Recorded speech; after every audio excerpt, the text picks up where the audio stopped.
I have a portfolio of real estate, about 7,000 apartments in New York City, which I have to think about a lot, about the best way to deal with them. You know, you own real estate, you're creating a tax issue for yourself. And you have to start to plan estate planning and trust planning, or else you could really damage your children. I don't think the people running things today have the same vision of affordable housing. I think they're running from one problem to the next. I don't think that's good for New York City. I don't think it's good for the Bronx. Welcome to the Broker Brunch, by the way. We just roll with it. Okay. It's a rainy Wednesday in December. Thank you for coming in. It's like, what the hell else are we going to do? Might as well it's talk. miserable out. Okay.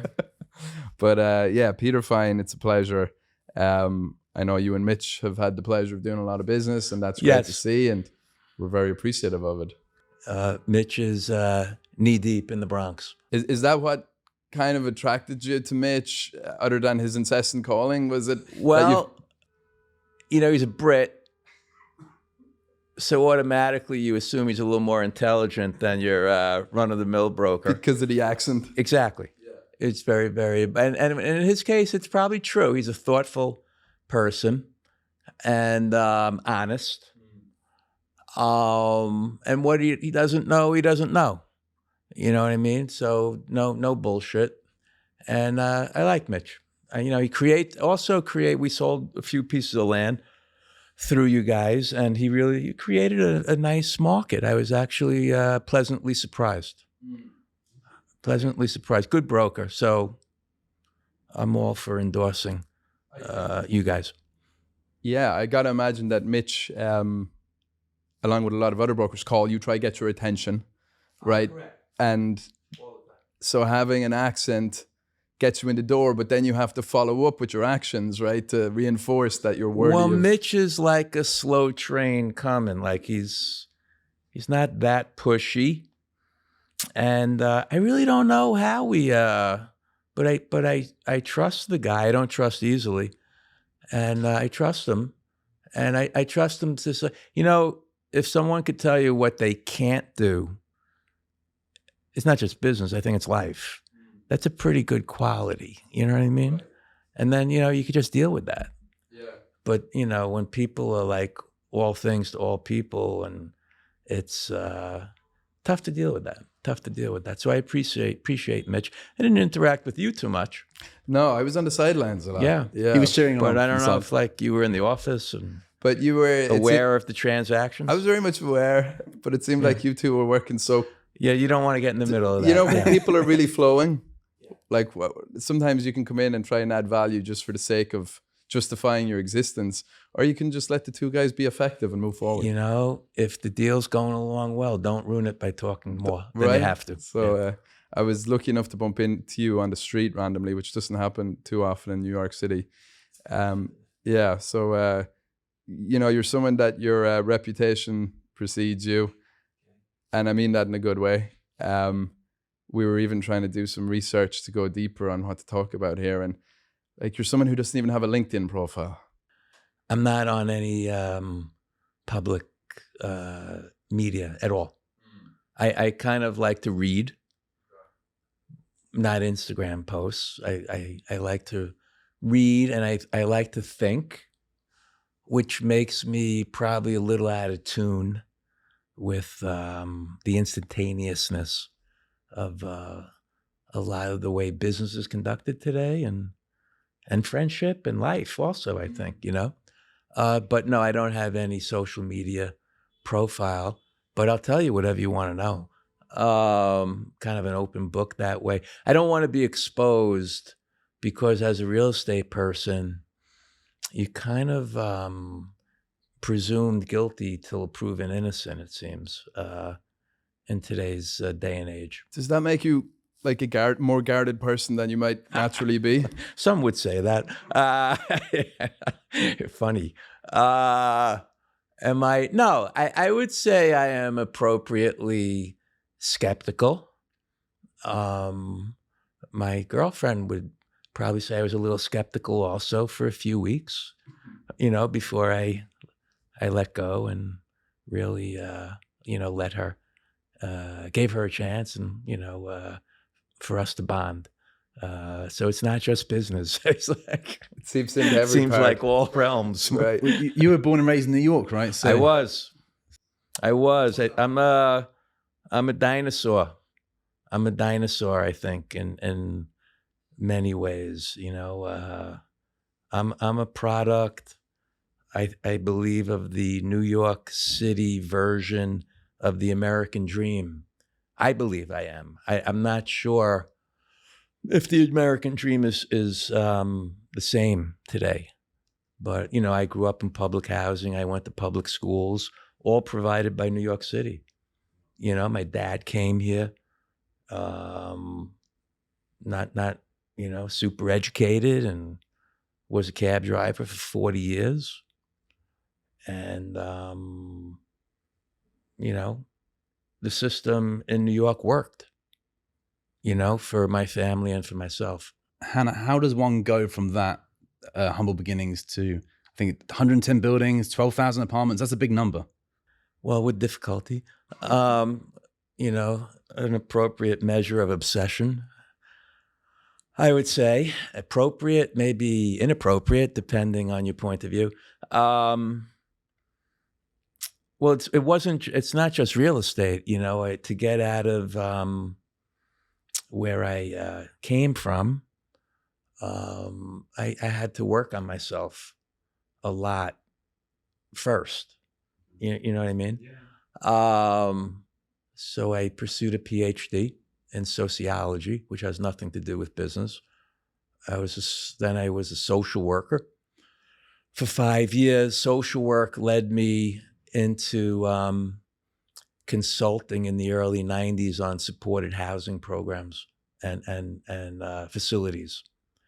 So for 4 or 5 years after social work, I was a development consultant, just for fees. And I did that.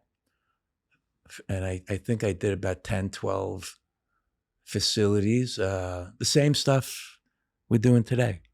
Nothing's changed. In those days, though, there were 2 guys at a desk. They were guys, sorry, ladies, at a desk at the Human Resource Administration, churned out all the supported housing. We didn't have a bureaucracy of Department of Homeless Services and Human Resource Administration and, HASA for people with AIDS. It's quite incredible, the bureaucracy that has grown up around trying to create, supported homeless housing in New York City. So I've seen it from inception when there was nothing, and I was on the ground floor. As a matter of fact, when I was in social work, I'm pretty sure that the agency that I was with did the first, it was called SRO loan back then, like in 1989 with HPD. They didn't call it supported housing yet. It was the SRO loan program. What year were you talking here? Or what? I think I was, Decade was I this? worked at the Met Council on Jewish Poverty. I was the director of housing. And I did a few things as director of housing, including trying to resettle Soviet refugees. So I actually understand a little bit about refugee status in the United States, which probably makes me inappropriately knowledgeable today's argument about refugees and immigration and borders. I'm like, what happened? It used to be a rational discussion. I don't want to sound like a raving conservative, but the discussion was not about compassion. You know what I mean? It was about countries that the United States defined as persecuting certain groups within that country, whether it was women in Western Africa who, were being pursued in various ways inappropriately, or Jewish people in the former Soviet Union were considered a persecuted group. Is the group that I helped, find housing when they came here. There was a set number of slots each year that Congress, it ebbed and flowed, and these various subgroups that the government, the elected officials, defined as, being open for status in America, which gave you, automatic green card and Medicaid if you needed it, welfare if you needed it. And it was an orderly process. And I guess the social work that I did was because there were a certain number of slots for Soviet Jewish refugees. Some of them came here. I guess some of them went to Israel. And the ones that came here, most of them filtered through New York City and either needed temporary housing or permanent housing. So it was a program that the Jewish institutional world created to settle these people. And I ran that particular unit, amongst other housing things. But I also did homeless housing for the agency, which was not for any special ethnic group. And I think we did the first loan to create supported housing in Brooklyn. And so there's very little today that we with a capital W weren't thinking about then and doing. There's really, I know that, every new administration is, groundbreaking approaches to affordable housing and the problem of affordable housing and the problem of homelessness. But I don't think much has changed since the 80s, to tell you the truth. In terms of the fundamental problems? Well, putting aside the refugee issue, asylum seekers, I guess, is what they're called. No, the homeless problem in New York City is pretty much the same. Single adult population, have multiple issues. It's not, I don't think housing is the reason why they became homeless for the most part. Maybe in an earlier time where there was tons and tons of boarding houses and flop houses in a city like New York, maybe, people wouldn't be as homeless or as much homelessness. I should try to speak English, and Mitch is here. So I have to try a little harder. You're an Irish guy, so I don't have to try so hard with you. No one understands what the hell you're saying. But when Mitch talks, it's like an elocution class.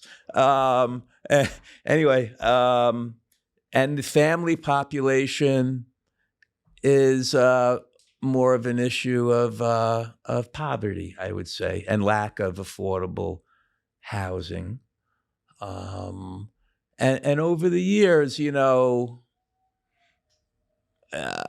don't know. I think the population's been pretty stable. It's grown, but it's like doubled since you have all the borders were opened under the Biden administration, and New York has this right to shelter law, which is not limited to residents of New York. So there was always a situation where people can come from outside New York and get emergency shelter here. But we didn't anticipate people would be coming from Texas or New Mexico straight to New York because they knew about the right to shelter law.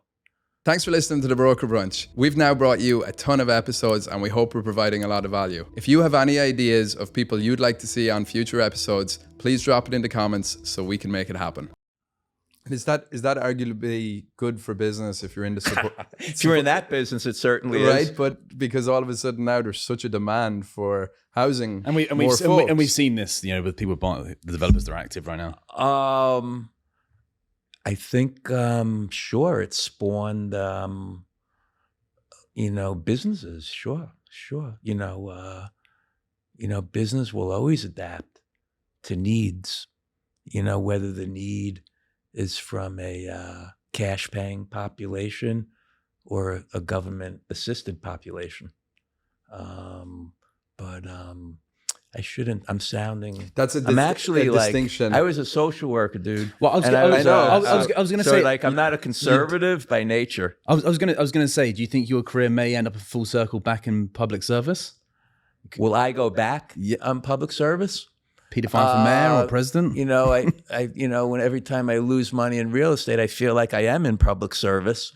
But I am. It seems like you're passionate about the policy and what's happening in New York, and there's a certain breed of people that New York City is in their DNA. No offense, but it's usually people born and bred. Although you could be an adopted New Yorker, it's just different. It's a little bit more from the neck up. How long do you have to live here to become I have this debate. Say you become a New Yorker after 10 years of being 10 years? here. Could be.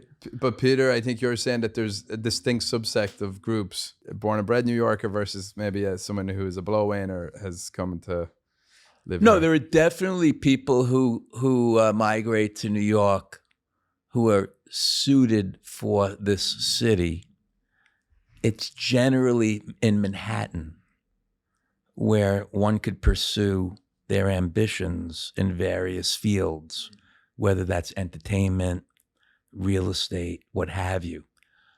I'm talking about New Yorkers who grew up in the outer boroughs for the most part, or outside the Manhattan core, who, were riding subways when they were 8 years old, and educated in the school system here, and have seen a few cycles in the city. That's a different kind of New Yorker than you guys, or someone else who came here to be a playwright or an investment banker. I mean, yeah, I'll stop myself there. I don't want to offend too many. I'm offending. I think I've offended about 7 or 8 subgroups already. So well, definitely the Irish people and not being able to understand them. That was. But you said the Irish remark was. So you've lost the Irish crowd. I mean, I don't know how you're going to operate. Yeah. God knows. My mom's watching. Right. But you said something interesting. I love you too, though, and I love recently rediscovered Van Morrison. Yes. Rediscovered Van Morrison. Unbelievable gospel singer. Yeah. Unbelievable gospel singer, Van Morrison. He has a song, Hymns for the Silence, that for the last 2 months, I just been listening to over and over and over. And I don't know if you know the song. I don't. It's a 10-minute song. It's a journey. Yeah. It's a journey.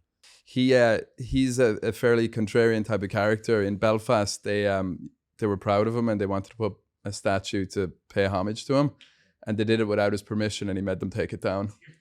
So he's kind of a maverick of his own kind, but he's certainly talented. Yeah. But you said there's a New York. You subscribe to the New York version of the American dream. What do you mean by that? I think the American dream is, people coming to this country as a land of opportunity. And if they don't have the skills, to fully participate in all that the country has to offer, sacrifice, which seems to be a little bit missing today, that it's okay if you don't achieve your dream, if you're sublimating things for the benefit of your children. And, my dad did that, and I'm eternally grateful. He worked his ass off, 15, 16 hours a day, pushing a cab, you know, and with no air conditioning. For the latter years, there was air conditioning, but he was too cheap to turn it on because he thought that it burnt too much gasoline. He was an old-fashioned cabbie, man. And he loved the city. He really did. He loved, you know, he worked mainly in Brooklyn most of his career, which, and he was one of the last yellow cabs to be cruising around in Brooklyn.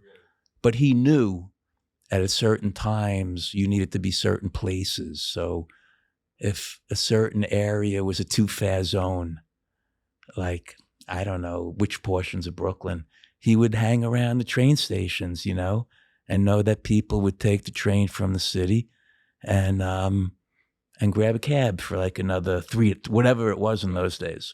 But then he moved into Manhattan and he was exposed to a whole different population of people and diversity. And because Brooklyn then was not Brooklyn now. You know, when people say to me they live in Brooklyn now, I'm like, what Brooklyn? Which Brooklyn? Because when I was growing up, Brooklyn was a place to get out of, not to go to. Now it's trendy. Now it's like, yeah, you go to Europe, you go to South America. Well, Brooklyn, man. Like this, they're going to name neighborhoods Brooklyn. It's a brand. Brooklyn is a brand. It's a brand. Yeah. It's a brand. The Bronx never really well, maybe the Bronx is a little bit of a brand too. Do you think it has a runway to become that? You know, that's a touchy topic with me since I own a lot of things in the Bronx. Can you be objective on this? I'm going to try. I pride myself on being sensitive but objective at the same time. As you think about that, one thing that strikes me about Brooklyn is that it's a lot bigger than people realize. Yeah. It's like when you look at the amount of buildings there, even compared to the Bronx, it's a totally different size market. Yes. Yeah, the Bronx is tiny. Geographically, it's tiny also in comparison to Brooklyn, because most of the 1.4 or 1.5 million legal people anyway in the Bronx are really clustered right around the Grand Concourse, east, west. It's concentrated. And then as you disperse, not so much to the west, but to the east, the zoning gets lower density in the Bronx, and there's less density, less population, and also more industrial, traditionally more industrial built zoning to the east and to the south.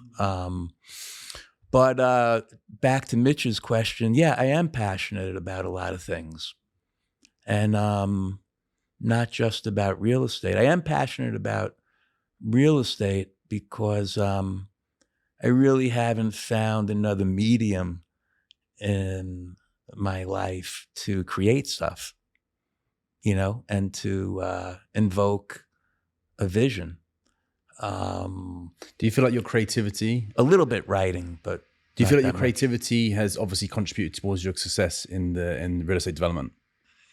Yes, because I've always been wanting to create new asset classes in various ways. And you build these massive buildings, right? When you really left your mark on this city, you know, how does that feel when you're driving around? You've seen these big buildings that you've built. You know, I hope that your father got to see them and your mum. Nobody is a big fish in this pond, you know. But I feel good about what I've done. When I look back, I'm not done. I'm not quite sure which real estate muscles I'll be exercising in the next, 5, 10, 15 years, but some. I may reserve more energy for arts and a little bit, I am quite taken by a vision of that's more prevalent in Europe. And I'm not just trying to butter you guys up because you're from Europe, mainly Europe, a little bit South America, where an individual is allowed to be successful in business, but also have a civic conscience and be autistic. It seemingly in today's America, one has to choose one of those things. Tunnel you need vision to be type of operator. autistic. You need to be civic minded or altruistic, let's say, or you need to be business minded.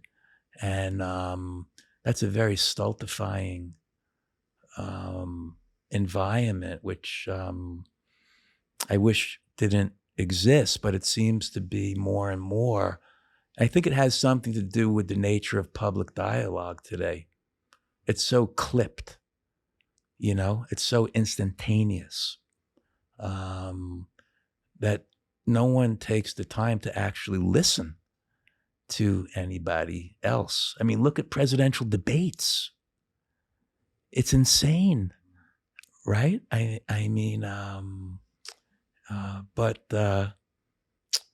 So the answer to your question, Mitch, is I'm trying to put a little energy into various sectors. I definitely want to create good assets. I have a portfolio of real estate that I own, about 7,000 apartments in New York City, which I have to think about a lot, about the best way to deal with them. You own real estate, and I didn't know this when I started. And if you own real estate over time, man, you're creating a tax issue for yourself. And you have to start to plan, estate planning and trust planning, or else you could really damage your children if something happens to you, if you don't plan appropriately, because they could be stuck with assets which are negative or underwater or things like this. So anyway, I've personal experience with that. Do you? Yeah. My father passed last year, and he had a couple of properties in the UK, and some of them were underwater, so we had to sell them quickly. And it was a bit of a difficult situation. Well, it was a difficult situation. So me and my siblings were involved dealing with the bank, and it was a bit. So I have personal experience, so I know I can completely relate to what you're saying, and it was difficult. So yeah, definitely, you're definitely doing the right thing by your kids, by estate planning and that sort of thing. It's hard. It's very hard for me because it's not my inclination to be deliberate. You can live forever. Everyone's gonna live forever. I'm gonna try. You could do it. I'm not. If anyone could. This is like a mutual. That's how your phone a calls. mutual. I don't know what. You can do it, Peter. Just do it. Just do it, man. New asset class. Do asset class. But it strikes me though that these are good. I know obviously Mitch's particular story is a bad one, but these are good problems for people to have. I mean, this is why you've worked so hard. You've amassed 7,000 apartments, and then you're in the fortunate position, I think, of having to come up with the consequences for your success. And I think that the American dream for me is exactly what you're describing your life is. And it's probably hard when you're it. You probably don't see it as that. But if your dad could drive a cab around Brooklyn and work his ass off to make a better life for his family, and you can have the life you did, and it sounds like you've had a lot of different chapters from being a social worker to real estate developer, but academia. So you've rode the gamut, but you've also left a mark on this city that not many people, no matter how hard they work, will ever do. I think so. That's the American dream. I think so. And in particular, I tried to make an impact on the Bronx. I'm not from the Bronx. Yeah, what was it about the Bronx? Like, why the Bronx and not other places? That's a good question. Firstly, the zoning in the outer boroughs, the zoning in the Bronx was more dense than, in general, than Queens, Brooklyn, or Staten Island. In general, or when I started out in early, mid-90s, the Queens waterfront didn't exist with that high density zoning, and the Brooklyn waterfront, Greenpoint, Williamsburg, and downtown Brooklyn didn't exist. I was in real estate, actually in everything, in academia and social work too. I was drawn to doing stuff, building stuff for poor and working class populations. So that meant a lot of affordable housing. I mean, I've done plenty of projects in Manhattan, but it feels like it's more for the money in Manhattan. It feels that way. I try to give it a little bit of a personal autistic spin, a little bit. I try to touch what I think are undervalued areas, if such things exist anymore in Manhattan. Like I built a building in 2010 in the High Line. There was nothing else there. At 28th and 10th, 2010, I think we came online. But everything's filled in. Because when you think about it now, I mean, that's such a prime Ground area. Central. Yeah, it wasn't Ground Central then. At the same time, we built the building 2 Cooper Square on the Bowery and 4th Street. And there was nothing there at the time, really. There was the Bowery Hotel had opened. It was very innovative. So I've tried, to exercise those muscles, but to, try to be a little bit ahead. But in terms of building things for poor and working class neighborhoods, I was just drawn to it. I don't even think it was conscious. I just think it's who I am. It's those are the populations I understand best. I understand striving. I understand people making 40, 50 grand a year, needing to have a life. I wanted to try to help fulfill some of the needs, even as a landlord, for health clinics. I don't want to make myself sound like a saint, but even the retail uses, I was just naturally drawn to it. Did I want to make money? Yes, because it doesn't make sense to do things. It's not a charity. Things need to make sense economically. And you wouldn't have been able to have the impact you've had if you weren't making money, right? If you weren't incentivized to go build more. So if we could incentivize more of that type of behavior, you would imagine more would get done. Yeah, but I'm going to use this podcast as a venting platform a little bit also, though. It's changing, the Bronx. If you asked me 5-10 years ago what I would do with all that stuff that I own up there, which is highly regulated for the most part, I would say that I probably would have just wrote out the regulatory agreements, because I thought that the borough was emerging more and more, and these pockets of poverty would become stabilized, and maybe there would be some hipness about certain areas, right? But the special needs stuff, this homeless industrial complex, that's developed in New York City, I'm not so sure that the borough has moved forward, in the last 10 years. I am not so sure. And certainly the nature of affordable housing that's being created today, subsidized by the government, is different than it was 20 years ago. It's all about special populations masquerading as affordable housing. It's 20 years ago, it was more of this vision that I had in mind, which was helping to provide a platform for people to have safe, quality housing to build upon, have a decent place for kids to come home and do their homework even, because, yeah. I don't think the people running things today have the same vision of affordable housing. I think they're running from one problem to the next. And I don't think that's good for New York City. I don't think it's good for the Bronx.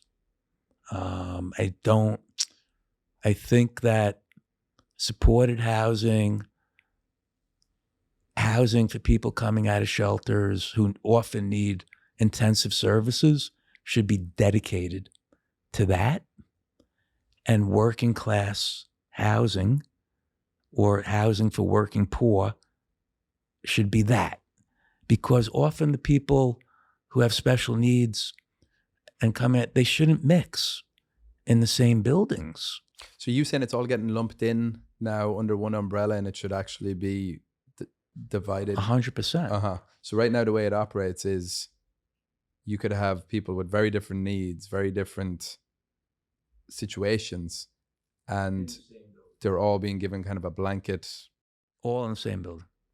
And I think we need to really think through what we're doing and create different levels of housing and supports. I don't think we want to go back to the days where New York State was in the business of hospitalizing mentally ill people and hospitalizing developmentally disabled people for very, very, very long periods of time.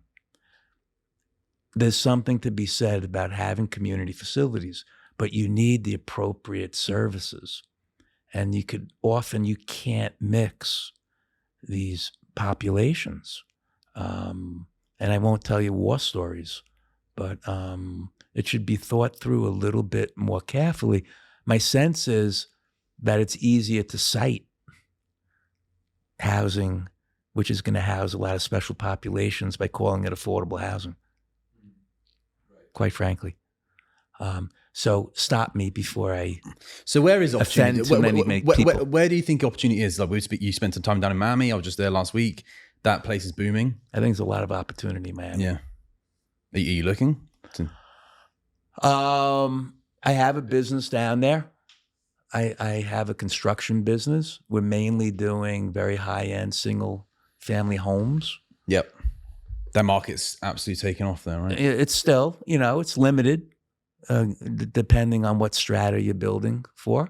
It's not 2021 when that market expanded. There were more people looking for $5, $10, $20 million homes. I think that's retracted a bit in Miami. But personally, I think that the company that we have down there is underutilized. It's a construction company, but we have good people. And we could be doing more. So I'm going to explore that a little bit in the next 6 months, 8 months. I think it's feasible to build rental housing down there now because they changed some of the real estate tax laws. They never had real estate tax programs. They'd have a 421A or 485X program. They do now, but they didn't. Okay. Up until like the last 5-10 years. So the numbers are making more sense. The numbers make more sense, right? It's the same thing down there. Yeah. You can't carry a 25, 30% top line real estate tax cost and make projects work. But now there are ways, if you provide affordability, to abate real estate tax, just like here. So that's to be explored. I'm not quite sure where the opportunity is today in New York. What do you guys think? You actually probably study this in some ways more than me. Well, we're selling a lot of land in the Bronx. So yeah. I know, you've sold a few pieces of land for me. We're seeing the basis of the land there is lower in comparison to Brooklyn and Queens. And you're just seeing more competition with the city of yes. Now there's a new administration, but they're all building programs, Section 8 and City FEP's programs. Building for subsidies. Exactly. Industrial is still robust, and I think it will continue to be so, particularly because a lot of the M zone land has been rezoned to residential. So it's basic supply and demand economics, where it's just a limited supply, and there still need to be operational businesses in the city. We have a piece of land on Locust Avenue in South Bronx, and we have a user in contract to pay a crazy number. So I think that was evidence of what's happening in the market. But yeah, that's my take. It does seem like there's a lot of Brooklyn developers who saw the wave happen in Brooklyn, right, and who are looking to place their money and coming to the Bronx, and specifically in the Mott Haven neighborhood, like on some of your deals, they seem to be the more aggressive bidders than, say, some of the local Bronx developers who are very fixated on a certain price per foot that they want to pay. Whereas the Brooklyn guys almost seem to have seen something happen in another part of the city and can see the ingredients might be ripe in the Bronx, even though it does seem like the biggest fear about the Bronx is collections. How do you collect your rents every month, right? And that's why I think there's the programs are almost a fallback idea. Once the programs are there, you feel like, well, at least there's a backstop on what you're going to pick up in income. We're biased, right? Because we're focusing on the market, so we would say that. But I think that there's still a lot of building to be done. And I think there's an affordable housing issue. And the way we can get out of that issue is by building more supply. Thank you for listening to the Broker Brunch. If you enjoy the show, please hit subscribe so we can reach more people. Right, but you're talking about people who are building with private funds, anticipating housing people with floating vouchers, whether it's Section 8 or city and state vouchers. That's a tough trick to pull off because you can't underwrite floating that you can't anticipate necessarily the floating voucher revenue as income. So chances are that will probably happen if you build a new building in today's New York, because there's a lot of people with vouchers out there, looking for housing. It's an interesting real estate play. I would assume also that now with the City of Yes, that you don't have to build parking in the outer boroughs. And it used to be you got out of building parking if you had a regulatory agreement, not just privately financing stuff. So I would imagine that kind of development will boom. That makes sense, right? Because expensive parking is expensive to build, and a lot of these tenants don't need the parking if you're near transportation. So, it was. That might be one of the better things about the City of Yes for the outer boroughs. I actually was thinking about it not as people building apartment houses, hoping for people with vouchers, but I was thinking about it more for neighborhoods like East Harlem, where the zoning was changed quite a few years ago, but because of the parking requirement, not as much housing got built as should have gotten built, especially because virtually everything in East Harlem, east of Lexington Avenue, or the majority of housing is in a 100-year flood zone. So you have a water table of 9 feet and a zoning requirement to build parking. How's that going to work? So I think the City of Yes will be very advantageous for a place like East Harlem because you don't need parking, or you don't have to build parking. But yeah, no, I think that there's pockets of opportunity in New York City for sure. I think New York is an organism that just keeps going. I think it's amazing to me when I see people, I'm assuming you guys are like early 30s. So I would say for like your age down to like college grads, mainly in lower Manhattan, the energy sometimes, like you go out to dinner and people are running 5Ks And then afterwards, it's like a mingling, singles mingling thing. And it's wild, right, to watch, around was it Kenmare Street? There's a big square there. I've seen it a few times. So much good activity happening. I really do feel like the city is back in a big way as well. Right. Like Well, definitely post-COVID. Post-COVID, it's like this year specifically, There's a lot of energy. Yeah. Yeah, I think the government officials have to learn, just don't screw it up. Yeah, just get out of the way. Get out of the way. And that, I think, is New York's biggest challenge, is it gets in its own way, because once anything starts gaining momentum, I feel like there's a need to pull back, or it's ridiculous. Just stop. Just stop. Right. Stop. It's a special place. Let it be special. People want to come here. Right. People want to express their ambition, their passion. Yeah. Stop. This is not a socialist economy. Let entrepreneurs and markets do their thing.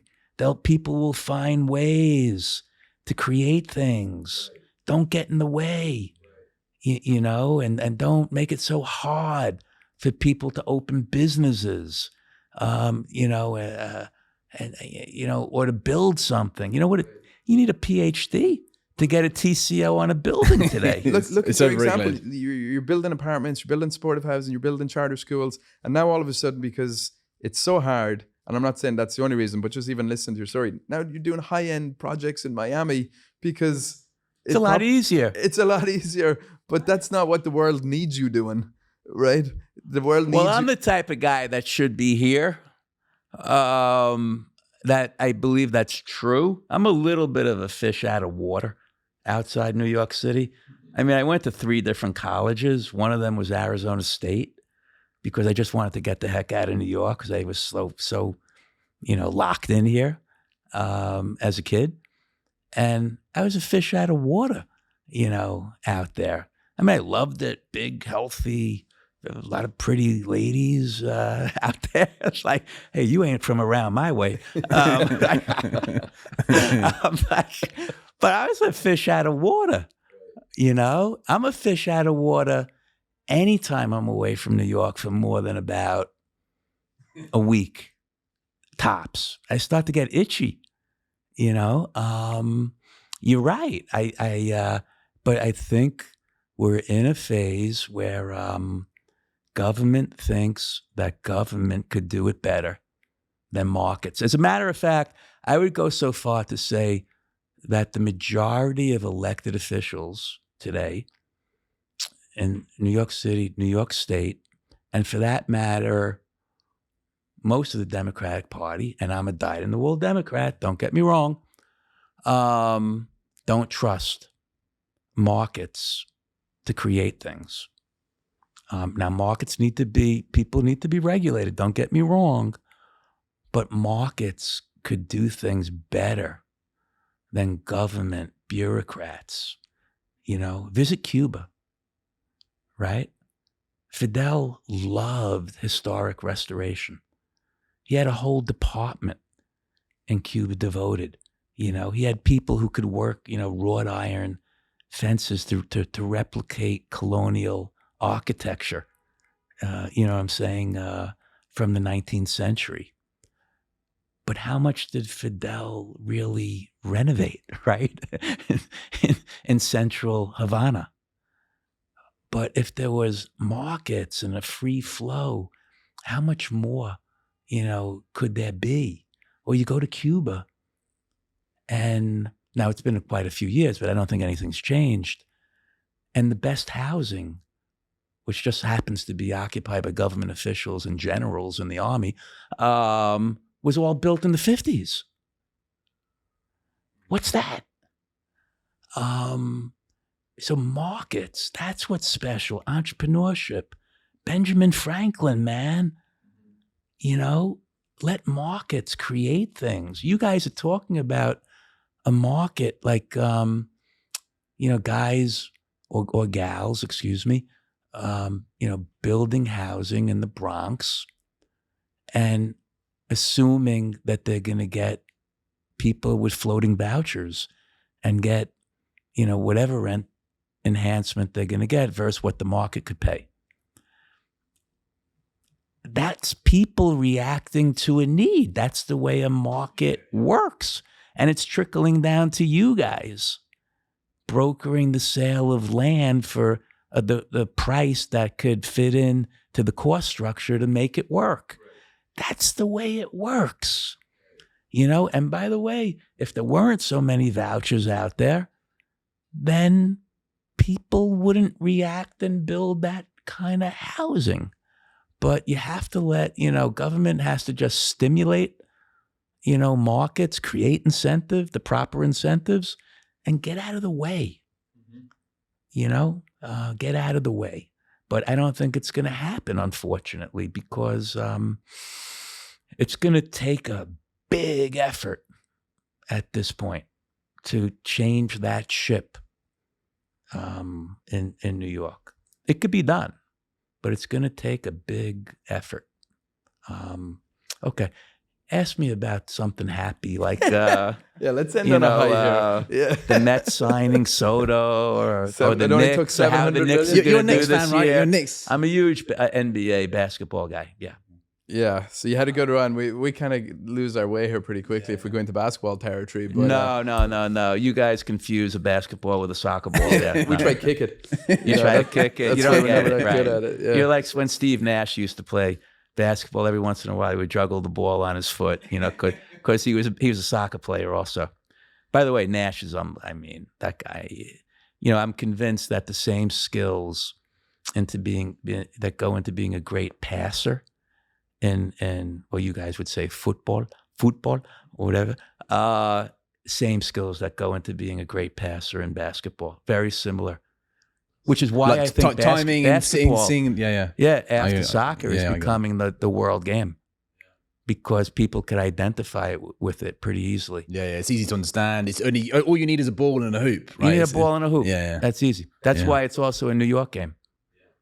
It was a New York game. In the 70s, I think well into the 80s, I would venture to guess that the percentage of players in the NBA from New York and the New York area, I'm going to guess. As much as I believe my shit, I like to have facts also. But I'm going to guess that it had to be 10%, at least, of the league, 15%. When New York was maybe 8 million out of, let's say, 250 back in the day, the population, as opposed to what the population is 330 today in the States. So it was disproportionate, way disproportionate. But, that game, it's not a New York game anymore. It's all over the country, basketball. But I love basketball. And I think New York is a better place when the Knicks are good. Yeah, the energy. Yeah, the energy's a lot better. Last year was unbelievable. Same with the Rangers, right? Yeah. Same thing with the Rangers. Yeah. Well, but people here know basketball. Yeah. In our industry as well, it's actually surprising. I was surprised by the amount of real estate right? people. I was in the garden, it was crazy. What is that about? I don't know. A lot of homegrown Brooklyn guys, Queens guys, I think, that just grew up here. And you grow up playing basketball as your natural sport. Yeah. It was actually a surprise to me because I've lived here since 2010, and I guess the Knicks have never been good in that period.